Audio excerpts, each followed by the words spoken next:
암호화폐 거래소 바이비트의 자료에 따르면 18일 풀리는 GBTC의 락업 해제 규모는 약 16,240개에 달합니다. 하루 동안 풀리는 락업 해제 물량 기준으로는 사상 최대 규모입니다. 락업이 해제된다는 것은 그동안 매도가 불가능했던 GBTC 물량을 GBTC 투자자들이 팔 수 있게 됐다는 얘기입니다. GBTC 락업 해제 논쟁에 불을 지핀 건 최근 이더리움을 긍정적으로 전망한 JP모건이었습니다. 블룸버그에 따르면 JP모건의 애널리스트들은 지난 6월 24일 6개월간의 GBTC 락업 기간이 풀리고 GBTC 매도가 시작되면 추가적인 역풍이 올 수 있다고 내다봤습니다. 그레이스케일은 미국 증권법 144조에 따라 투자자들이 GBTC를 매입하면 6개월간 전매 제한 등의 의무를 준수하는 조건으로 GBTC를 발행해왔고 투자자가 GBTC를 사면 6개월 보유해야 한다는 뜻입니다. 이런 제안에도 GBTC가 인기를 끈 이유는 기관 투자자들이 리스크를 줄이면서 비트코인에 우회적으로 투자할 수 있었기 때문입니다. 직접 실물 비트코인을 사지 않더라도 GBTC를 사면 같은 효과를 볼 수 있습니다.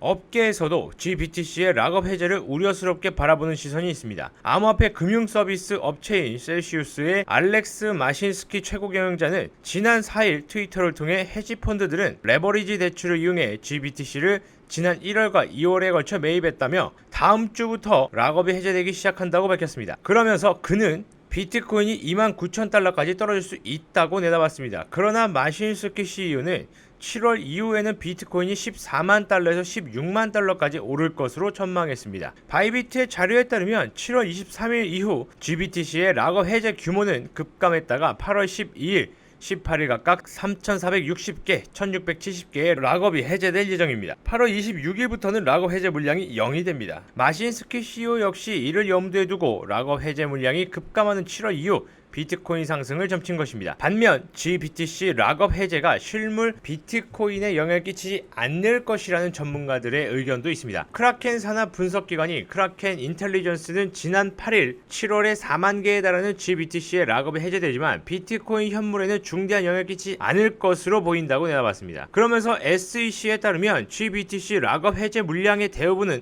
대형 기관이 소유하고 있다면서 이들은 가격 변동성에 영향을 받지 않기 위해 선물 시장에서 매도 포지션을 취하는 식으로 위험을 회피했다고 전했습니다.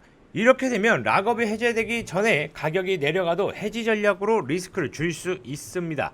다만 해지 전략이 더 이상 필요 없다고 판단되면 락업이 해제되기 전에 매도 포지션을 정리해서 수익을 볼 수 있습니다. 실제로 더 블록의 자료에 따르면 지난 3월 30일 CME에서 약 마이너스 14억 달러였던 헤지펀드의 매도 포지션 액수는 지난 7월 6일 마이너스 3억 7,500달러 수준으로 급감했습니다. 결과를 종합해 볼 때 GBTC의 락업 해제가 비트코인 가격에 실제로 크게 영향을 미치지는 않는 것으로 판단을 하고 있습니다. 현재 차트의 모습을 보더라도 바닥 지지 구간인 현재 라인대에서 지지를 해주면서 횡보의 모습을 보여주고 있습니다. 앞서 말씀드렸던 분석 결과에 따르면 실제로 락업이 해제되더라도 비트코인의 가격에는 큰 영향이 없고 대부분 대형 기관들의 물량이기 때문에 숏 포지션으로 해지를 했던 혹은 지속적으로 들고 가는 모습을 보여줄 것으로 예상하고 있습니다. 일반적으로 락업 해제는 가격에 큰 하락을 가져오는 경우도 많습니다. 하지만 그런 경우는 주식시장에서 많이 나오는 모습으로 코인 시장에서는 그렇게 큰 영향을 주지 않는 것으로 예상이 됩니다. 이전에 있었던 어떤 코인의 락업 해제가 있었을 때도 가격 하락보다는 가격의 큰 상승으로 이어졌던 경우가 있습니다. 때문에 락업 해제가 됐다라는 이슈만으로 코인 가격의 큰 하락을 예상해 매도를 하셨다면 다시 한번 암호화폐 시장의 특성을 공부하시고 매매를 진행하셨으면 좋을 것 같습니다.